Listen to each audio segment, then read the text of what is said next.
का? सर, इंदापूरला काय झालं ते सर्वश्रुत आहे.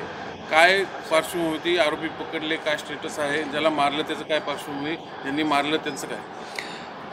काल रात्री जवळपास 8 ते 8:15च्या सुमारास इंदापूर येथील एका हॉटेलमध्ये आरोपी अविनाश धनवे हा जो मोकामधला आरोपी आहे तो तिथे जेवण करायला गेला होता. त्यामध्ये त्याच्यावर काही शस्त्रधारी आरोपींनी हल्ला केला. यामध्ये त्या आरोपीवर गोळ्या झाडण्यात आल्या आणि त्याच्यामध्ये त्याचा जागेवरच मृत्यू झाला आहे. ह्यामध्ये आम्ही काल इंदापूरमध्ये 10 आरोपी आणि 1 अज्ञात असे एकूण 11 जणांच्या विरुद्ध गुन्हा नोंदवलेला आहे. त्याच्यामध्ये तपास चालू आहे. ह्यामध्ये जो मयत इसम आहे त्याच्या पत्नीने दिलेल्या फिर्यादीनुसार त्यामध्ये त्याच्यासोबत असलेलाच एक आरोपी जो तिथे जेवायला बसला होता त्याचंसुद्धा इन्व्हॉल्वमेंट आहे आणि त्यालासुद्धा पोलिसांनी ताब्यात घेऊन विचारपूस सुरू आहे. ज्या पद्धतीने तोडलं एकदम भयानक होतं, थरारक.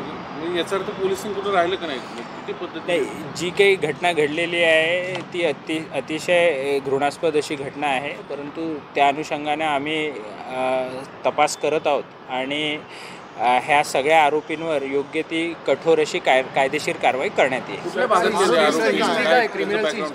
ह्यामध्ये जो मयत किंवा पीडित आहे तो स्वतः मोकामधला आरोपी आहे. गेली 4 वर्ष तो जेलमध्ये होता आणि तो गेल्या महिन्यातच सुटून बाहेर आला होता.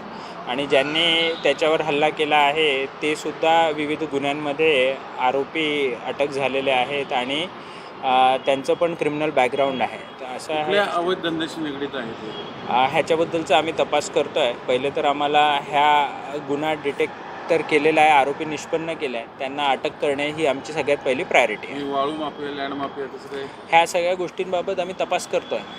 सर, तो आरोप मयत तिथं कसा गेला होता? कारण तो या भागात तो आम्हाला जी प्रिलिमिनरी माहिती मिळाली आहे तो पंढरपूरला ऑन द वे जात होता, कोणाला तरी भेटण्याकरता तो जात होता अशी प्रिलिमिनरी माहिती आहे. त्याबद्दलचं सुद्धा आम्ही इन्व्हेस्टिगेट करून खरोखर तसा काही प्रकार होता का ह्याची शहानिशा करत आहोत.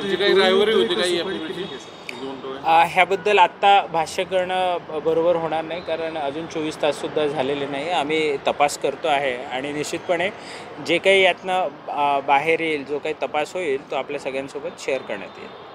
ठीक आहे. ओके.